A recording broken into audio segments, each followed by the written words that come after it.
Hey guys, my name is Matsumiyo, and today we've learned some pretty surprising changes are happening in Rainbow Six Siege in this upcoming DLC. So to start things off, if you want to play ranked, you want to have that competitive experience, you're only going to be able to play on 9 maps in the rotation. Now some of you are probably thinking right now, wait a second, aren't there a lot more maps than that? Isn't there like 16 about to be 17? You're absolutely right. Basically what Ubisoft is doing here is that they're mirroring the Pro League circuits. Pros only play on a select few maps, the ones that are relatively well balanced, and all the others are just a non-factor. And so for some of you out there, this might actually be really exciting news. This means you don't have to play ranked on Favela anymore. You don't have to play on Bartlett University, probably the worst map in the game, at least in my opinion. You don't have to play on House. And so for those people, this actually is good news, because if you want to have that pro competitive experience, you really want to play on well-balanced maps from start to finish, then this is going to be a good change. Now for everyone else though that doesn't want to be a pro player and they simply play ranked because they like that competitive nature compared to casual, this is going to be a bit of a kick in the guts. I know this may come as a bit of a surprise, but I enjoy playing Favela every once in a while. I enjoy playing on House. I understand that it's not the most balanced experience, but I enjoy playing it on ranked because it just mixes things up. Variety is the spice of life. Honestly, the only map that I would never want to see again is Bartlett University. I truly do believe that that map is just broken on many levels, and so while that's nice I don't have to play on that anymore, all the others, while they do have their flaws, I still enjoy playing ranked simply because it adds in that bit of variety. Now, I do want to mention that this map rotation is not permanent. It's not like we're going to be stuck with these 9 forever. They will eventually be swapping in maps every once in a while, basically each and every single season. So for this upcoming DLC, the next 3 months, we'll be playing on these 9. For Season 4, they might swap in a couple, change a few things here and there to add a bit of variety. We don't know if they're going to be increasing the pool. We don't know if they're going to be bumping it up to 10. Maybe they add in a bunch of maps with each season that are incredibly well balanced, and they just want to swap those on in and bump up that 9 to 10 or 11. We don't know right now. All we know is that it's not permanent and they will be making adjustments in the future. The one puzzling aspect about all of this, though, is that the new upcoming theme park map is not going to be available in ranked whatsoever for this next season. The only way that you're going to be able to play on this map and get comfortable with its layout is to play customs or casual. Now, I understand where they're coming from. Their reasoning for doing this is that they want to ensure that the map doesn't have any large glaring bugs or issues associated with it. If you guys have been playing Siege since the very beginning, you know that their DLC maps have had a couple of problems along the way. Even their normal maps have had some really large game-breaking problems. You guys remember you could vault into the van on Consulate. There were some walls on Yacht where you could literally vault through them and get the flank on the enemy. For a competitive experience, that's something that you want to avoid. That said though, for the people that just play ranked exclusively, they don't enjoy casual, this simply sucks. You've been waiting 6 months for new maps, new content, and now you can't play your preferred game mode because they've completely locked it to casual. That really rubs me the wrong way. And while once again, I understand why they're doing it, I just wish they went about it a bit differently.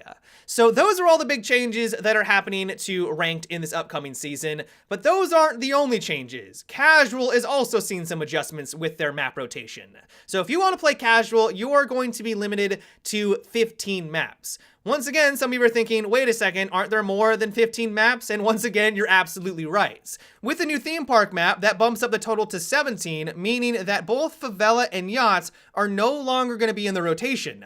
Now, just like ranked, this isn't permanent. They will eventually be rotated in and out, but the reasoning behind this is that they want to make it easier for newer players. Now, this was actually something that we talked about in a previous Sunday Mailbox episode, where I thought that eventually Ubisoft would need to take some steps to ensure that newer players weren't overwhelmed with the crazy amount of content.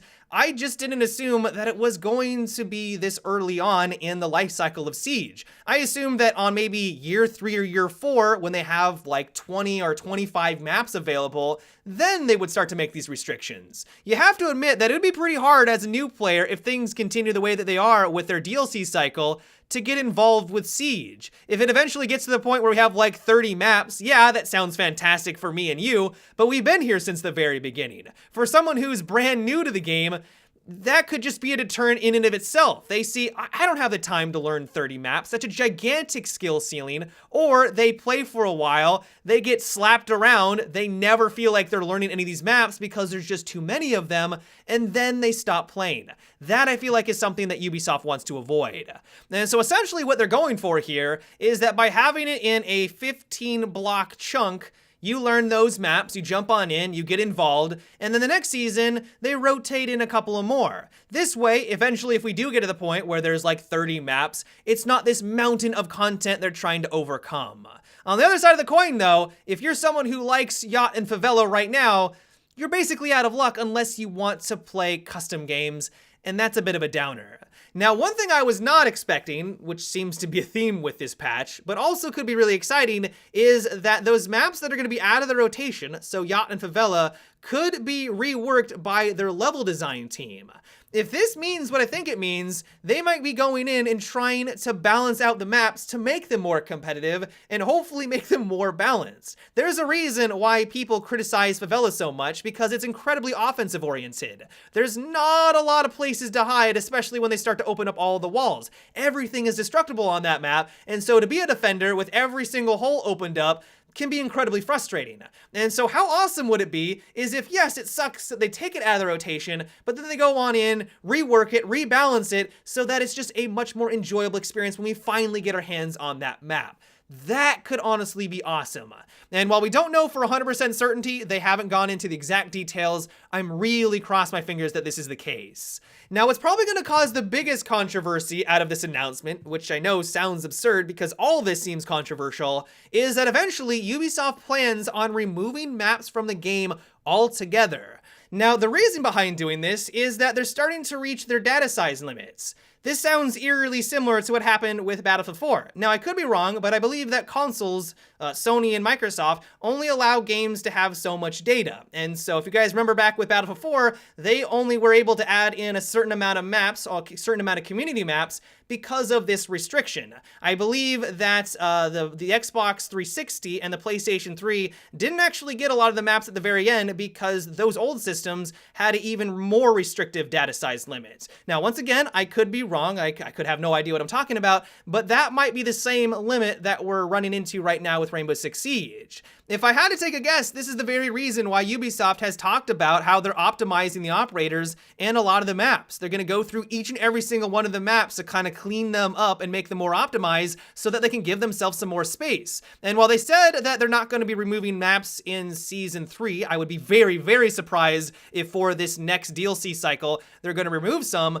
But maybe for year 3 or year 4, eventually they might reach that limit and they're gonna have to remove some of these maps if they want to continue to bring us more content.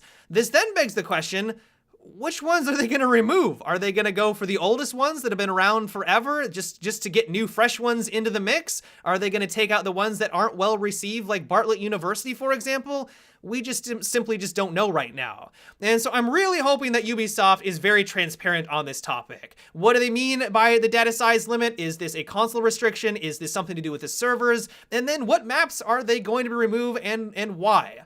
The last thing, and really the cherry on top to all this, is that they're also removing map preferences. Now, at first glance, I didn't think that was all that bad, but then I thought to myself, wait a second, is this just the maps or is this also the game modes? They don't really specify in this article here.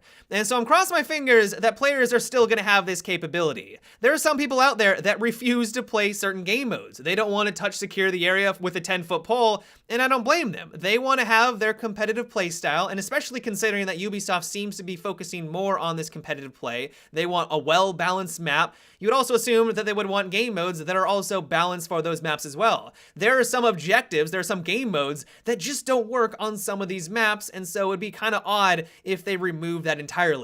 And so I'm hoping that they haven't gone to that extreme. And while it does suck that we're no longer going to have these map preferences, they have said that it might return in the future and they may come up with something better, but we'll have to wait and see. But yeah, guys, that is about it for today's updates. A lot of major changes here. A lot of changes that I don't know many people are going to be very happy about. And so let me know what you guys think about this. Are you excited about the rank changes? Do you like that it's going to be more focused on the competitive maps? Are you disappointed by it?